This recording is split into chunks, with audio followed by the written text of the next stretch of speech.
नमस्कार मित्रों, जय श्री राम। स्वागत है आपका हमारे इस हर इंसान अकेला है 923 यूट्यूब चैनल पर।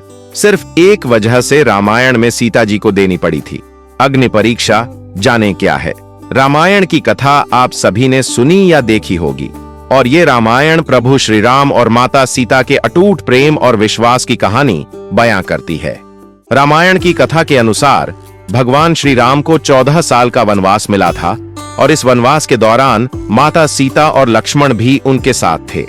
वनवास के कठिन समय के दौरान लंकापति रावण ने माता सीता को अपहरण करके बंदी बना लिया था, और इसी वजह से राम और रावण के बीच युद्ध हुआ था। रामायण की न जाने कितनी कथाएं प्रचलित हैं, और इनमें से एक प्रमुख कथा है सीता माता की अग्नि परीक्षा की कथा। वास्तव में ये बात थोड़ी सोचने पर मजबूर करती है कि आखिर माता सीता और प्रभु श्री राम के बीच के अटूट प्रेम के बावजूद भी अग्नि परीक्षा क्यों देनी पड़ी। इस बात को लेकर भी कई कथाएं सुनने में आती हैं। पौराणिक कथाओं के अनुसार प्रभु श्री राम को मर्यादा पुरुषोत्तम राम के नाम से भी जाना जाता है, और एक राजा की तरह श्री राम के लिए अपनी प्रजा के लिए समर्पण सबसे ज्यादा महत्वपूर्ण था। ऐसे में जब लंबे समय तक रावण की कैद में रहने के बाद माता सीता श्री राम के साथ अयोध्या लौटी, तब उनकी पवित्रता को लेकर समाज के एक वर्ग में संदेह होने लगा। इस पर एक वृद्धा ने उन पर कटाक्ष करते हुए ये भी कहा कि ये भला कैसे मर्यादा पुरुषोत्तम राम हैं जो ऐसी माता सीता को अयोध्या वापस ले आए जो वह रावण के पास थीं, और उनकी पवित्रता का कोई प्रमाण ही नहीं है। जब श्री राम को ये बात पता चली तो उन्होंने प्रजा के कल्याण के लिए माता सीता को अग्नि परीक्षा देकर अपनी पवित्रता को सिद्ध करने के लिए कहा।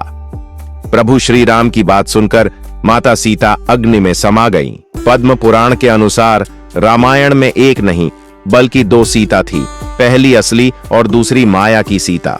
इसकी कथा के अनुसार एक बार लक्ष्मण जी जब कंदमूल फल लेने वन को गए हुए थे, तब प्रभु श्री राम ने माता सीता से कहा कि अब मैं नर लीला करूंगा, और जब तक मैं राक्षसों का विनाश करूंगा तब तक आप अग्नि में निवास करें। ऐसा कहकर श्री राम ने माता सीता को अग्निदेव को सौंप दिया।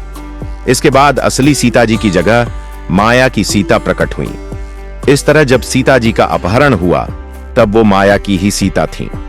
जब युद्ध समाप्त हो गया और राक्षसों का विनाश हो गया, तब भगवान श्री राम ने माता सीता को अग्नि परीक्षा के लिए कहा, और माया की सीता अग्निकुंड में समा गईं।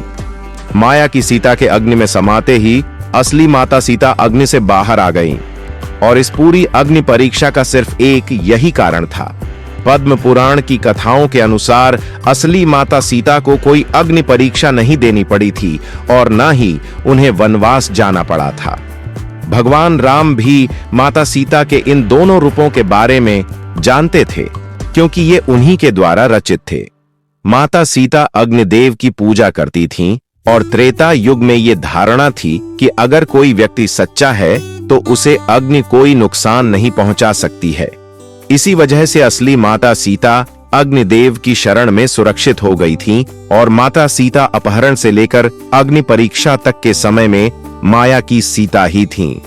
रामचरितमानस के अरण्य कांड में दोहा 23 और लंका कांड में दोहा 108 से 109 तक में इस प्रसंग का वर्णन किया गया है। अगर आपको यह वीडियो अच्छा लगा हो तो इसे शेयर जरूर करें, व इसी तरह के अन्य वीडियो देखने के लिए जुड़े रहें।